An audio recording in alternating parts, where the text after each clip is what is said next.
Hi everybody. Well, we are at the beginning of the energy year. Isn't that exciting? So there we go, 1st of April, and we're cooking with gas. Of course, we're all ready with our vision boards. We're totally ready to tell Spirit what we want, and we know where we are headed for the next 12 months. Am I right?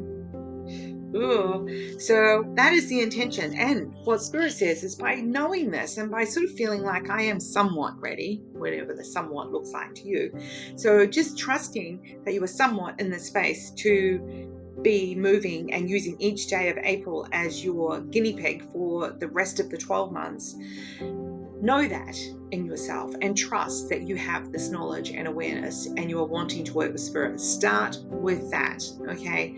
And the other thing that Spirit talks about today is using your wisdom. So we can quite often feel like, oh, I'm really trying really hard to be very wise and I am doing my best. Spirit says to be really aware of how you use that, because sometimes when we're listening to someone, we're thinking about how to reply to them, and we're thinking about this is something, we're not listening properly. We're thinking about how we're going to reply. We're thinking about what wisdom we're wanting to give over.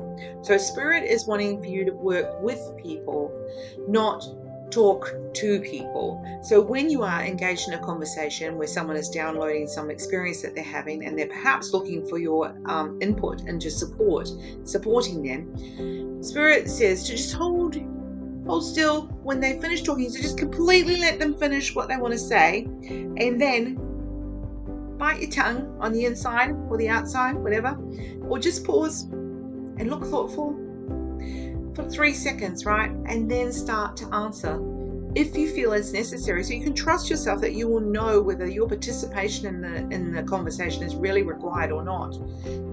And even taking that pause, just watch the difference that makes, where the person feels like you're actually processing what they said.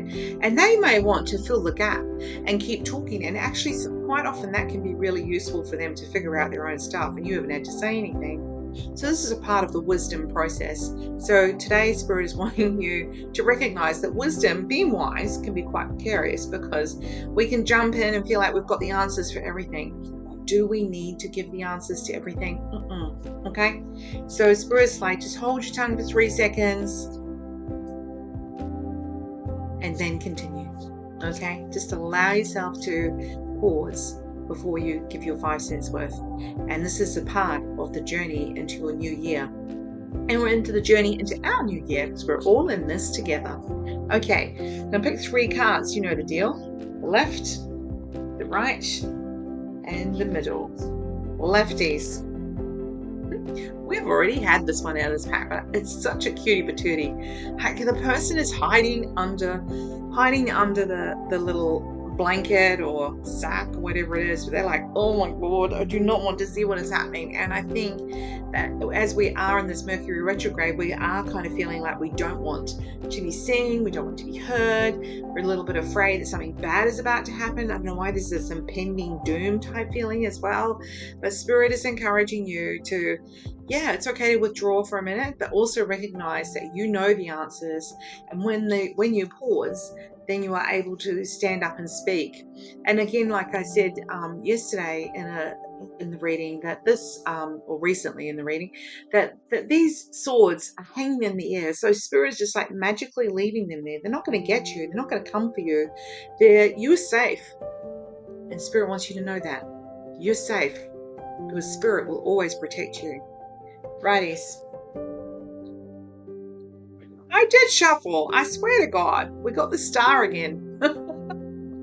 And she is balanced as, man. She is pouring that water out of both. She's looking pretty happy about it. She's like, so she's pretty happy about it. And she's got her little handbag, which has got a little star on it. And I feel like Spirit's saying again about this is the balance. So the 1 and the 7 makes 8. That's just your independent way of being a spiritual person. There's no rules, right? You just do you. So this is what Spirit is saying. You do your life, you do your material stuff, you do your job, you do your things that you have to with family and all that sort of thing. But then what you do with your spiritual self and what you do as the fulfilling, content part of you, whatever that might be, then that is going to feel really good for you. That creates the balance. Middle card. thankfully we did get something different.